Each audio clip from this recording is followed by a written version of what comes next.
Hello creatives! This video I made for my customers who have purchased my PDF patterns, but even if you have not, stay tuned. You're going to learn how to use a pattern, trace it, even make iron-ons for your textile and mixed media collages.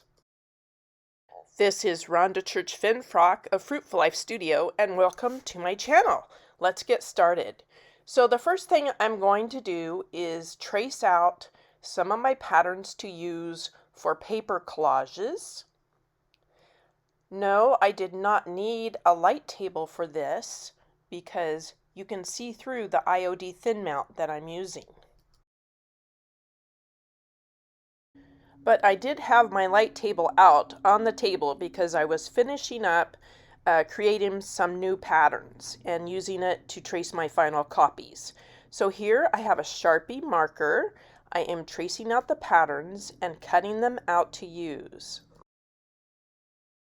I have designed these patterns in scale to go along with some of the Iron Orchid design stamps. But if you don't have the stamps, I also have characters in my packets that you can use instead. So these patterns are very easily resized based on scale. When you go to your printer, you can just change the scale and reduce them or enlarge them. I actually work intuitively and just cut and draw as I go. But once I did that, I traced these out to make patterns out of them. So some of them are layered. For example, the dress I'm tracing right now has the sleeve on top.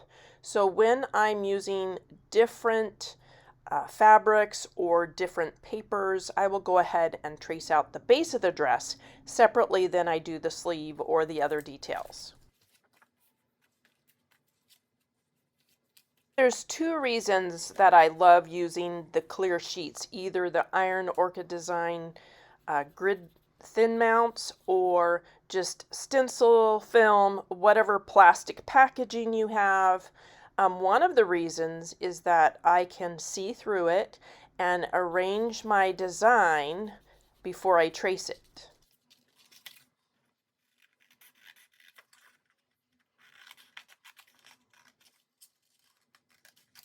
The second reason I like using clear plastic for my pattern tracing is so that I can flip it over and reverse the pattern very easily before I trace.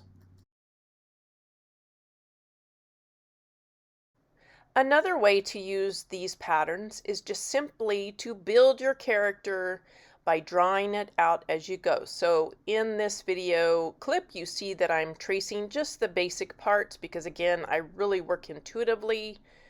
Now I'm picking out a different element, a different pattern. I'm going to trace a little dress right now.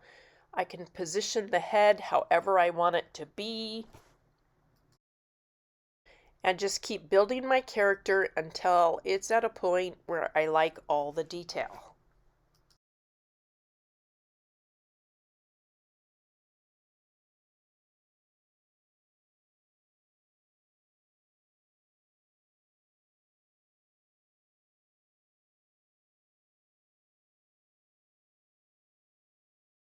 In this next section, I'll be demonstrating how I use my patterns for textiles. So I use two things. If I do not want an adhesive on the back of my textile, maybe I'm using it in a paper collage and I just want a little fabric to go with it for different textures and designs. So I get freezer paper, just ordinary freezer paper. I iron it with the shiny side down, and it makes my pattern stiff enough where I can cut it out easily. I have trouble peeling off paper from fabric, so I score the paper with a pin, a sewing pin first. Maybe you would like to make some iron-on appliques with my patterns. This is my #1 favorite product, Light Steam-A-Seam 2. It has a paper lining on each side of the adhesive. It's light enough that it doesn't add much stiffness to my projects. Now, Steam-A-Seam can be a little bit pricey compared to some of the other adhesives, especially like the one-sided paper adhesives. Um, but for me, it's worth it. I just use it sparingly and try not to waste any of it and never throw away any scraps. Usually, most adhesives have printed directions that come along with them, even if you're buying it off of the bolt from the fabric store. If you've never used an iron-on adhesive before, just read the directions carefully and do a test sample. Now I'm tracing my pattern directly onto the Steam-A-Seam 2 or the adhesive, cutting it out. Then the next step's very important. You have to peel one of the pieces of paper back before you iron it on, or you're just going to iron the two paper linings together because the adhesive is in the middle. The iron-on adhesives I used to use only had one paper backing with the adhesive on the other side, so I had to reverse my patterns before I traced them. With the Steam-A-Seam 2, since it has double papers, the directions say to draw or even print on your printer. Print on the gridded side and then peel back one of the paper layers and iron it on. Just like with the freezer paper, I score the paper after ironing it. I score the paper before I peel it off. It just makes it much easier for my hands. Now it's time to iron on my applique. So here you see with the Steam-A-Seam, you can reposition it as well. Until you iron it on, it's permanent and you can move it around without any trouble.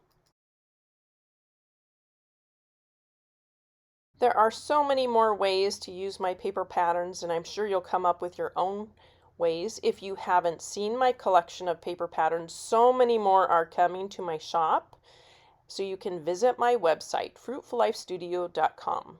Thanks for watching and happy creating.